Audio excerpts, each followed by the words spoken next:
So this is a bug life cycle.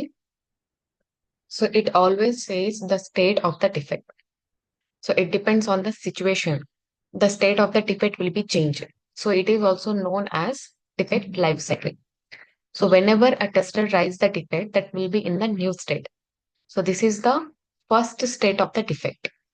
So after that, from the developer team, sometimes project manager analyze the bug.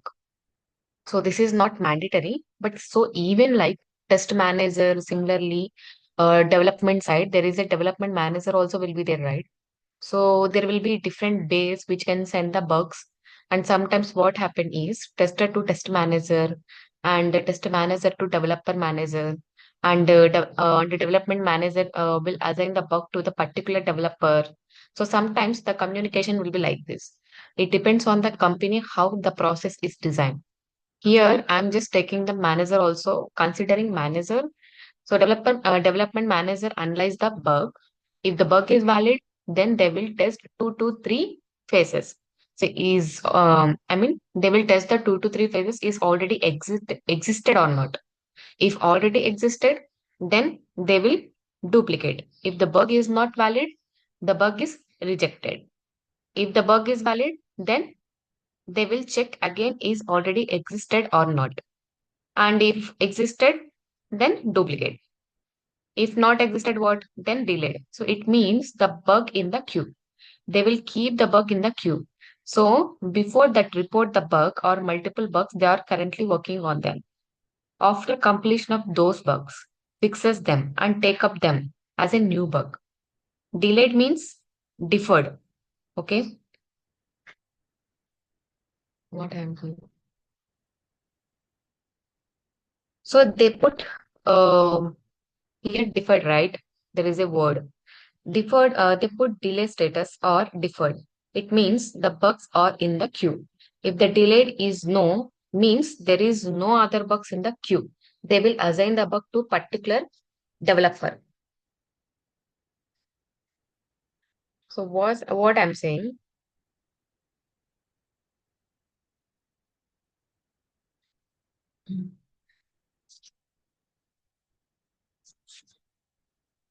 So first, what happened here? Tester find a bug. When you find the bug a very first time, the status will be assigned as a new. So here, developer manager analysis the bug. If it is valid, okay. If it is existed, then what happened? Then it will go to forward. If it is not a bug, okay. If it is a something, it's we found in test environment and developers not found in a development environment, they will reject it. If it is valid, then if it is existed or not, okay, they will find if it is existed or not. So again, is or if existed, then it will go to duplicate. If not existed, then delete. So it means the bug in the queue means we have to fix the bug one by one.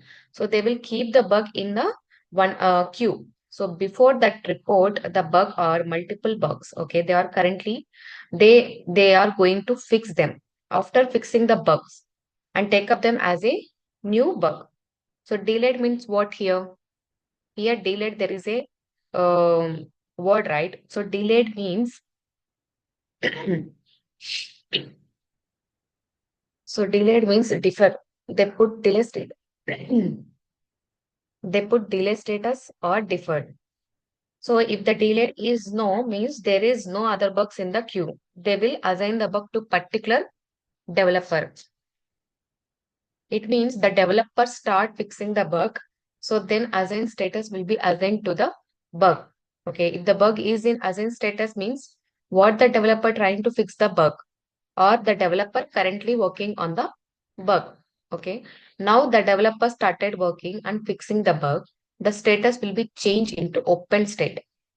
So after opening state, then developer fix the bug, and after fixing the bug, the status change into fixed bug.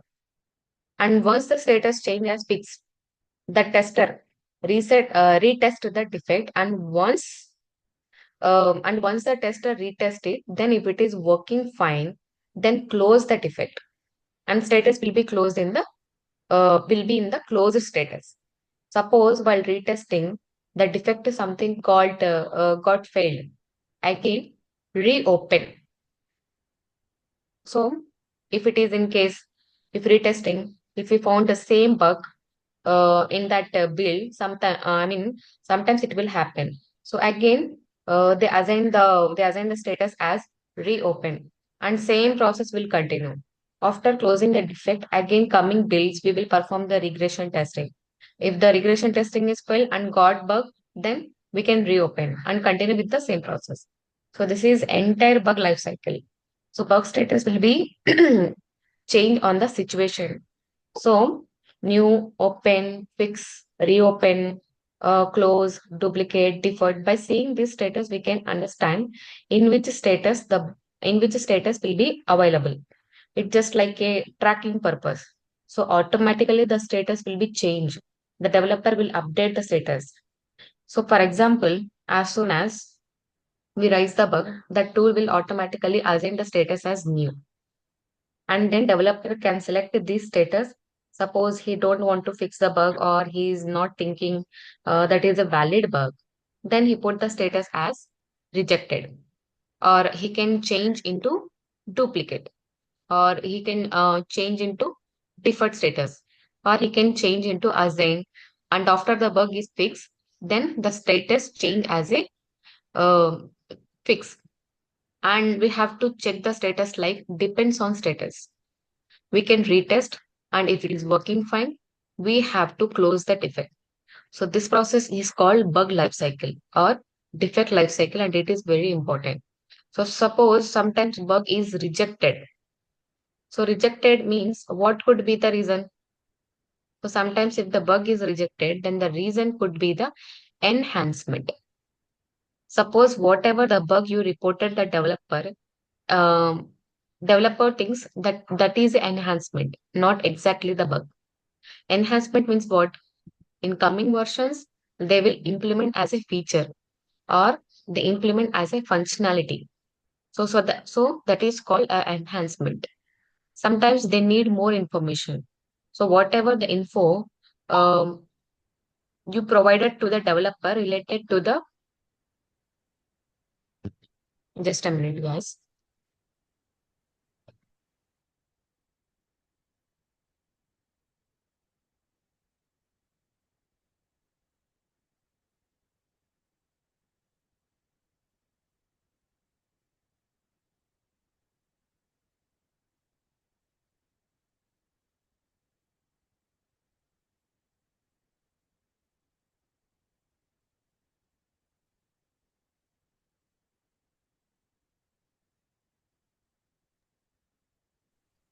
Sorry, guys.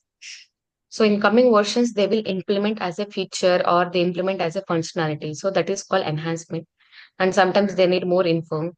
And whatever the info you provided to the developer related to the defect, which is not enough to understand or fix the bug.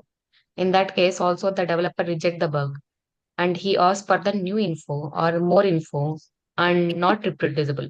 So sometimes the developer can't the reproducible the bug in their environment. So based on the steps we have shared with them, so once executed the same steps, they are not able to reproduce the bug in their environment. In that case, also they reject the bug, and that case they will change the status as not reproducible. And sometimes they reject the bug and change the status into as design. So whatever the bug we reported, that is not exactly bug, that is working as per the design. In that case, the developer may reject the bug, and interview sometime they will ask you what are the different cases or different situation developer reject the bug. So you can say enhancement, need more info, not reproducible as designed. So this is the defect life cycle, and I have Everything is explained in this page. So just refer this document and still cycle closure. So this is the last phases of SDLC. First phase is understand the requirement, and next phase is test design and implementation, then test environment and test execution, and then bug reporting and tracking, and finally test cycle closure. So here we do certain number of activities in the test closure. So what exactly test closure is? Here we will stop our testing. So when we have stop our testing, we have certain criteria, right? Once we met that criteria, we stop our testing. For example, you have 100 test cases, and once you executed all test cases, all of them got passed. The bugs are closed. We can stop our testing. So that is one criteria, right? Another criteria is the application should not have any bugs. Means what? You may have one or two minor bugs. Even the company is allowed, but we cannot release the 100% quality product. This is one of the principle of software testing. And even though you do any exhausted testing, you can spend any number of test cases, at least one or two bugs will be there. And we can't release 100% bug free, but they are fine. There should be impact on the business workflow. So based on this criteria, we will stop testing. Before we stop our testing, what we have to do, we will conduct a meeting with all team members, like testing team, development team. So make sure all test cases are executed or not, and all the test cases are passed or not, all bugs are closed or not, and test cycles are completed or not. So we will review all these items as a parameters. We consider as a exit criteria, and then if everything is fine, then we will stop our testing. So this is the simple test cycle closure. And what is the outcome of this? And what are the deliverables? Test closure report and test metrics. So test closure report in the sense test summary report. We will consolidate all the documents so far. We prepared like including test plan, test scenario, test cases, execution report, bug report, all these things we have to consolidate it and keep it as a test summary report because later we will submit them to the customer. So this is all about SDLC model process. Let us discuss on general things, test metrics. So before that, we have another topic which is very important. So what is metric? Metric means what is the use of this? So whenever you do some task, you have to measure that. We have to track it. Why we have to track that? Because you have to know how much progress it is, how you are progressing, and where are you now, and where we have to go. So that is basically we can. So that is we can measure by using metrics, which will help the management team like how much the working is going, how much the work is pending. So the management will exactly know what are the status is. For that, we have to report some metrics. We have to provide metrics to the management team. Then what are the metrics that we use in testing process? Now here I have listed, I have listed some of the metrics, but these are not metrics list. This is the required data we have to collect before writing the metrics. So number of requirements and number of requirements and how many requirements that we have and average number of test cases written per requirement. And what is total number of test cases written for all requirement, total number of test cases executed, total number of, number of test cases passed. So number of test cases paid, number of test cases blocked, number of test cases unexecuted, and total number of defects identified, critical defect count, higher defect count, medium defect count, low defect count, customer defects, number of defects found in UAT. So we will collect all this data. This is called metrics, and this is not exact the metrics. We have to collect this data to calculate the metrics. So once you collected this data, based on this particular data, we will have certain metrics. We have to calculate always metric in percentage form. And for example, percentage of test cases executed. So how we will calculate? So number of test cases executed, I mean, number of test cases executed means tell me the percentage, then you have to calculate.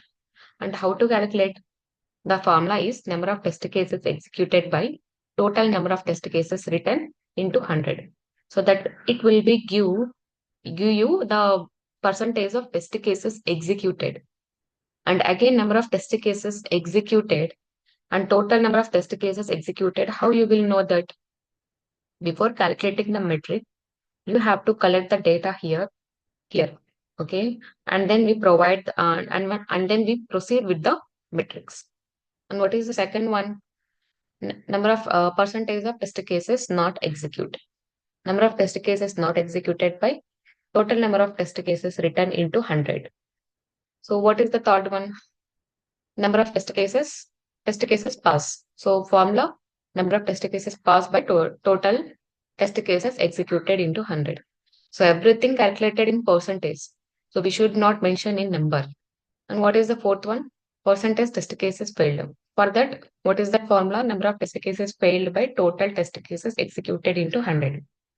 And fifth one, percentage test cases blocked. Number of test cases blocked by total test cases executed into 100. Now, these are the defect related metrics. And here there is a defect density. So what it means? Number of defects identified per requirements. So we found as per the requirement. So that is called defect density. And how can we calculate number of defects found? By size. Size means number of requirements. And defect removal efficiency. So we will have some formula here to calculate. We have to know three things. So fixed defect means how many defects fixed by the developer and how many defects mixed by the tester. So sometimes we may miss some defects and those bugs will found by the UAT team in the next phase. So we have to consider those bugs also. So fixed defects and mixed defects. We have to collect the information. Accordingly, we have to prepare one formula. And so what is the formula here? Fixed defect by fixed defect plus mixed defect into 100. And defect leakage. So sometimes it is underlying defect, which we cannot identify. And those defects will come after using the software for 1 month, 2 months, 3 months. That defects will come. So those type of defects is called defect leakage. And how can you calculate it? Number of defects found in UAT by number of defects found in testing into 100. And defect rejection ratio. So based on this metric, only the management will find invalid bugs. We should not raise more invalid bugs. That will reduce your tester efficiency and your performance. You have to make sure on this. You have to check once, twice, thrice when report to the developer. If it is become invalid bug, then defect rejection ratio will be more. That says testers are reported more number of invalid bugs. Unnecessarily, they are wasted time of developers. So make sure that, okay. So what is that formula?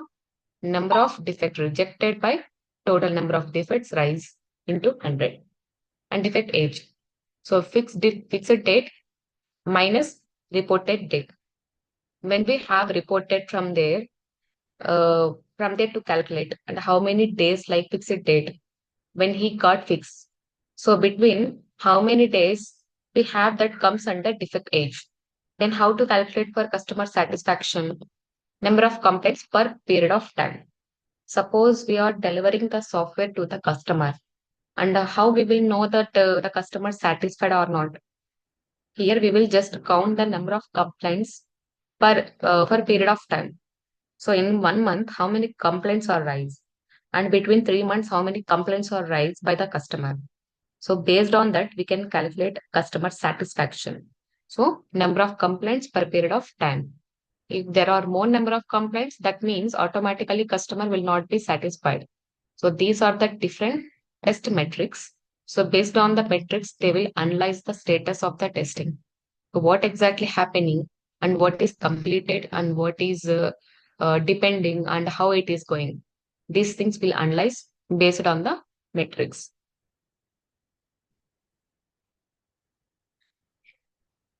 So here QA or testing activities. So far we have seen a lot of things in testing, right? So we have understand the testing concepts and STLC, software testing lifecycle process, everything.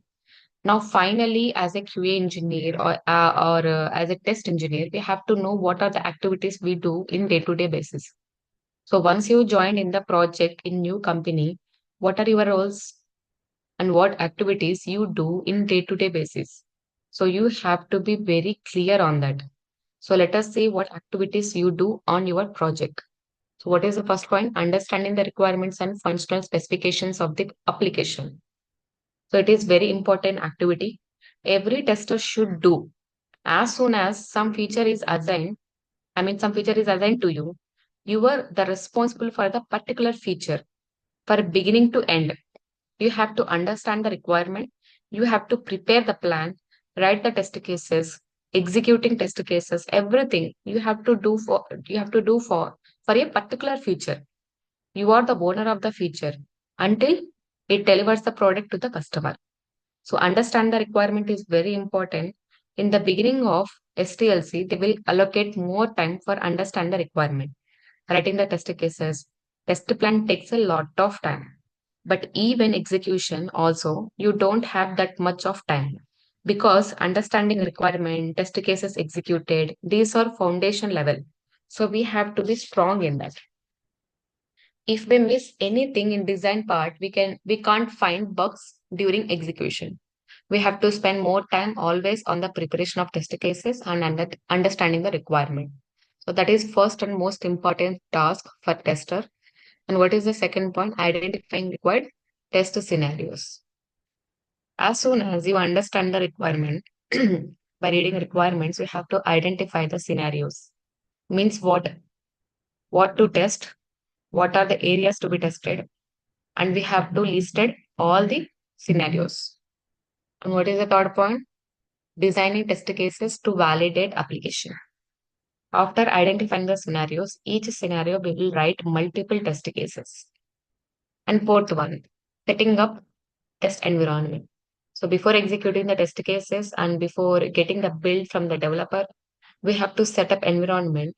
And once you get the build from the developer, you install it and proceed with the testing. So fifth point, execute test cases to valid application. And sixth point, log test results and how many test cases pass or fail. So log test results means what? We have to prepare the executing or result report. How many test cases executed? How many test cases passed? How many test cases failed? We have to prepare all these. That is called test log. And defect reporting and tracking.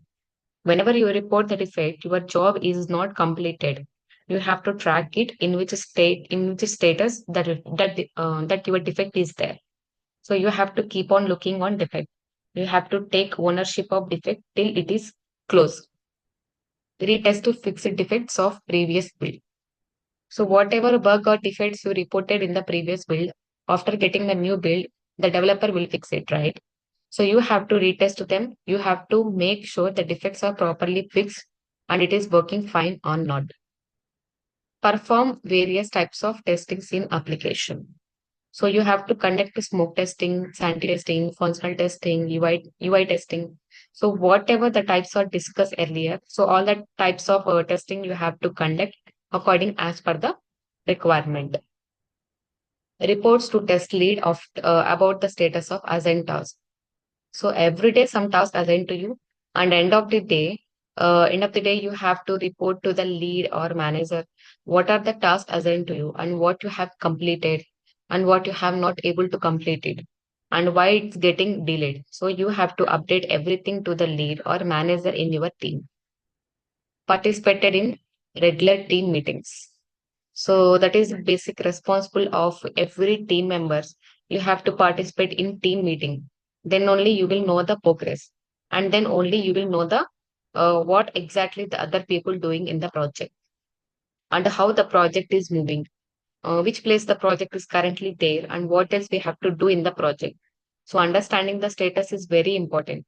For that, you have to attend the meeting, and also you should able to explain the status of your project, your future in the whatever you you are going to test the future, right? Your future in the meeting to the management that you have to explain. And creating automation scripts. If you know automation, then whatever test cases got passed, you can automate immediately. So that in upcoming builds, you no need to execute the same test cases manually. So if automation is done already, then execute those automation test cases. So they will make sure the retest cases, regression test cases got passed, and rest of the future you will execute manually. And last one, provides recommendation on whatever or not the application or system is ready for production.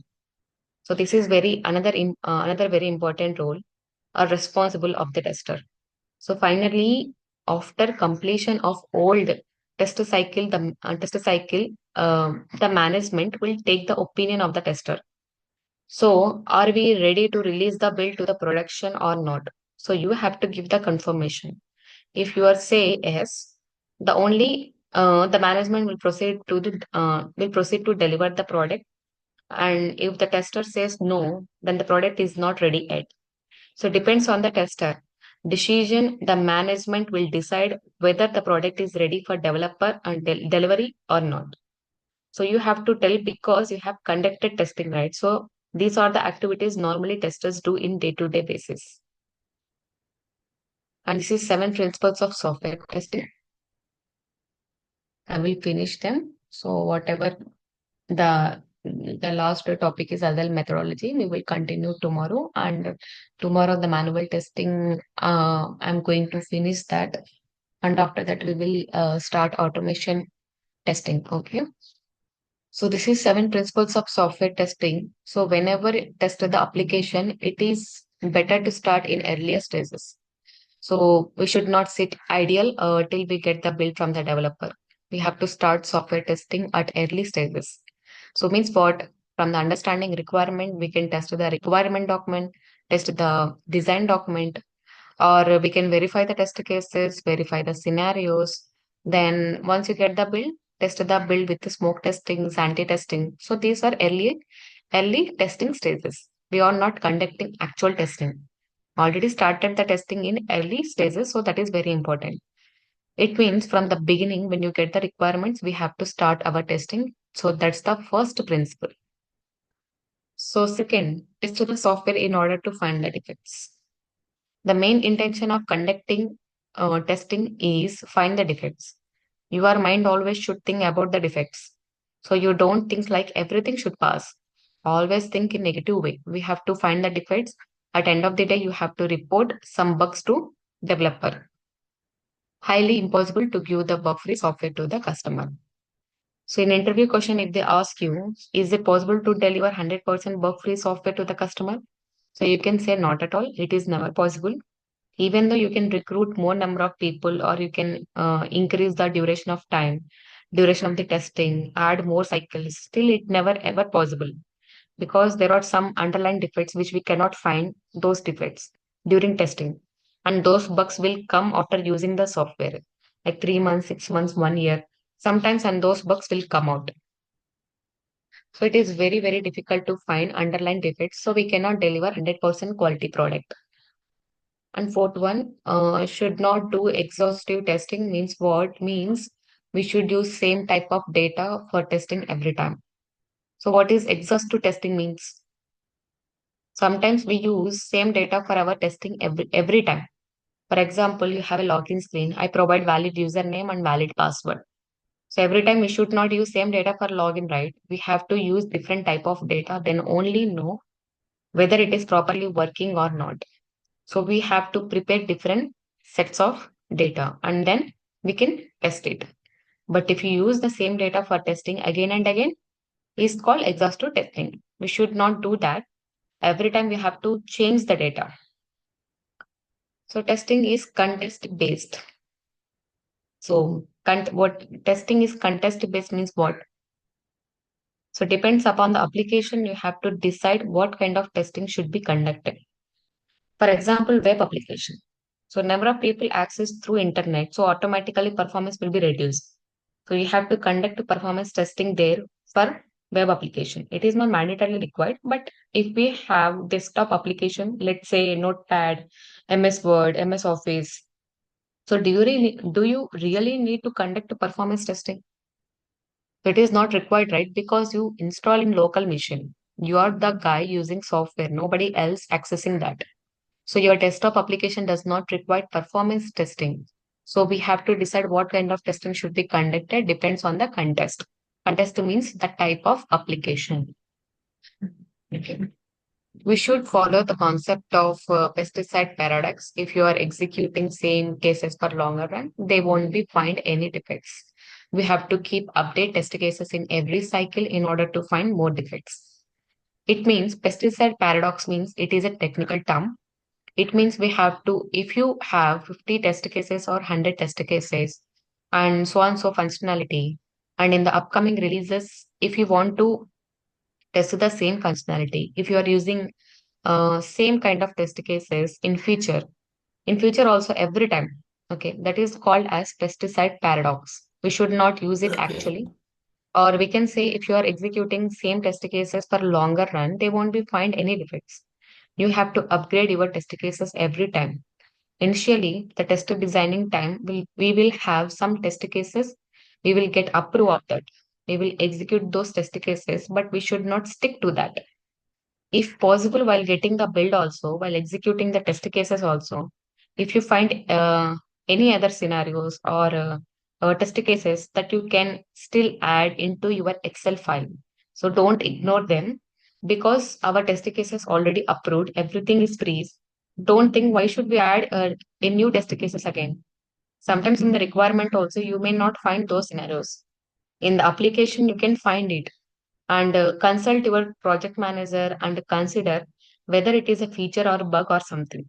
So if it is really feature, you can add few more test cases for that in test case document. So keep on update or upgrade your document, then conduct the testing.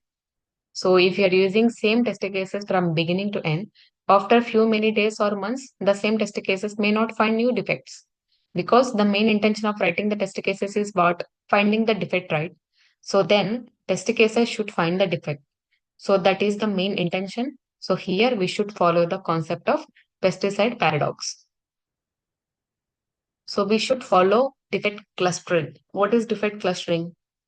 Suppose you have so many modules in your application, and especially there are few modules, and those modules having more number of defects. Based upon your experience, you can check it. You will focus on risky modules because of your experience, and that is your first priority. So some of the modules contains most number of defects. So by experience, we can identify such risky modules, and 80% of the problems are found in 20% of the module. So there are certain modules in those modules, most of the defects we can find. So that is called defect clustering. So these are seven principles of software testing which we have to follow. And tomorrow we will see the agile methodology concept, and that is our last topic. And after that, we will see TOSCA automation testing. Okay. First, I will give the brief explanation of um, knowledge of tool. So after that, actually, this is the tool actually TOSCA command. This is the actual tool. So we will start from here. And after that, what we will see how to install in your machine.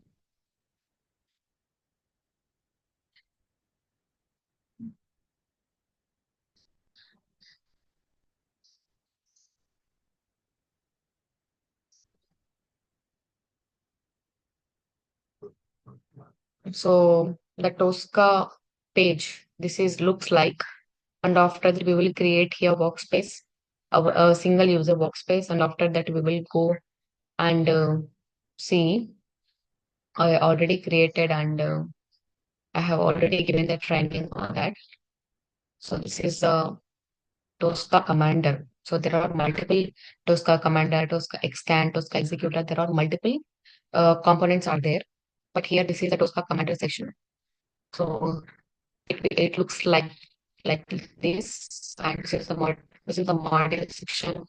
This is a test case design execution scratch code. We'll see that in further sessions. Okay. Yeah. Just one thing. Are we going to integrate this with the database as well? So see, this is the trial version, right? So that we have, and we don't have any access for database. So what we have to do, we will take a web application or insurance application, anything. So we will test that application, okay? Because for that for database access, we have a multiple user access, right? We are not in company, so it will give a feel like real time environment, but we will use a single user workspace, so that we are not working. That we are, I mean, we are not connecting with the database. And the trial version of this TOSCA application is for how many days? So actually, some people say it's for 2 months, but believe me, I'm using a very long time, because already I installed in my machine from last 4 or 5 months. I'm using this tool in my personal laptop. Okay. Yeah. So no need to worry. It's not if this is stop. If this tool is not working, then you can enter your another mail ID. Okay. If it is for your mail ID only, it's not needed a business email ID. So you can enter into that and you can continue with this tool, and you can work it. But it is working actually, because last 5 months I'm using this tool. So you are using some as in plugin or you have installed from the TOSCA website only?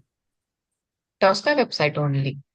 So I Okay. have a link. First, you have to register. You have to enter your personal details, and after that, you should register in that TOSCA. Tricentis TOSCA. There is an application, and after that, there is a link. I have a link. I'll send you in chat box. So you just click on that, and you just click on. Actually, before that, you install you in your machine. You get a license. Okay. Just take a few minutes. After deployed, you can install in your machine. Okay. Okay. Got it. Yeah. And Yeah. are we following any framework for this as in like BDD or some other framework for as in to look up uh, to test the as in prepare the test cases and all? So here we are creating the test cases. So whatever you have said, right, that is not actually in there. So first we have to create a modules, and after that, with the help of this, we create test cases, and here we create a scenarios, and after that we executed these test cases. Whatever I have created, right, you have seen here. You can see it, and whatever after that, you can see results in scratch book. Okay, I will tell you clear in detail. Okay, No, in you will know company that. we use as a cucumber or gherkin, so such frameworks, right? So Huh. so Here it's not needed actually, Kiran. So Tosca is enough for everything. So that's why it is more advantage of using Tosca. So that's why. So another tools we have to use Postman. Another tools we have to Jerkin. So that type of things are doing in different. I mean, whatever you have said, right? So that type of things we have to use. So here it's not needed actually. So just whatever we do in only in one tool we can do whatever requirement, whatever test planning, modules, test cases. So there are two more objects. There are two, three sessions are there. So we can do in that. okay. Yeah. So I will tell you, Kiran, you will know in upcoming sessions. Okay. So there are number of sessions there. Test cases, execution, module, issues, reporting, whatever requirement, test case design, test planning. So everything we can do here. Okay. So Yes. Rajesh, yeah. Rajesh, you don't have any doubts? Nothing. No. Yeah, you got it right. Are you Yeah, cleared got it. everything? Yes, clear. Yeah. Okay. Nagraju Kesara, I think I have seen a new person here. Yeah, yes, yes. So hi Nagraju. Yeah, hi. Uh, please give me your introduction because you are new for me. Yeah, actually, initially I joined, I think, when you started. Uh, Yeah, after then that, like, there was not available, I think. We were not available. okay. Okay. So you're Yeah, working, Nagraju? yeah, currently I'm working into BPO. Okay. So your timings, may I know? Yeah, it would be from like 1 to 10. Oh, afternoon shifting. Okay, Yeah, 1 to 10. yes. So why don't you join in morning sessions? So I actually in regular I took a class at 11. So why don't you join At 11 or 8, you're saying? 11? 11, okay. 11 actually. So Okay. this yeah, this session's going at 11. Okay. So you are comfortable, right? Yeah, yeah, okay. So I have already finished manual testing and tomorrow is the last class of manual testing and after that I will start Coming to, automation yeah, testing. one thing. Coming to manual part, I do have already like manual testing. I had done with that uh, before this Okay. time, and I do have work experience on that around 6 months also. Like 6 months to Okay, okay. on So contact you with. came here to learn automation testing, right? Yeah, convention, yeah, So shall I expect from tomorrow? yeah, yeah, sure. You, yeah. Okay, Nagarajan. So 11 actually, 11 a.m. We will start the class for 1 or 1.5 hour. Okay. So okay, we'll Yeah, see tomorrow, Nagarajan. Hmm? sure. Yeah. So you are enrolled, right? No, no, still not. Still not. No. So okay, you came here to see and how it's going on. Yes, yes, no, I that's all. yeah. Yeah, okay. Tomorrow also you can attend the class and if you have any doubts, you can ping me in WhatsApp group or you can contact with e-tech support. Okay. Okay, sure. Yeah, Nagaraj. So Kiran and Rajesh, shall we meet tomorrow? Yes, okay. Yeah. Mm. Yes. Yeah. So then see you tomorrow, guys. We'll see the next topics in tomorrow's session. Sure. Okay. Bye. Take care. Have a good day. Yeah, bye. Yeah. Take care. You too. Yeah. Bye bye, everyone. Kiran, Rajesh, Nagraju. Bye, everyone. Yeah, bye. Yeah. Take care.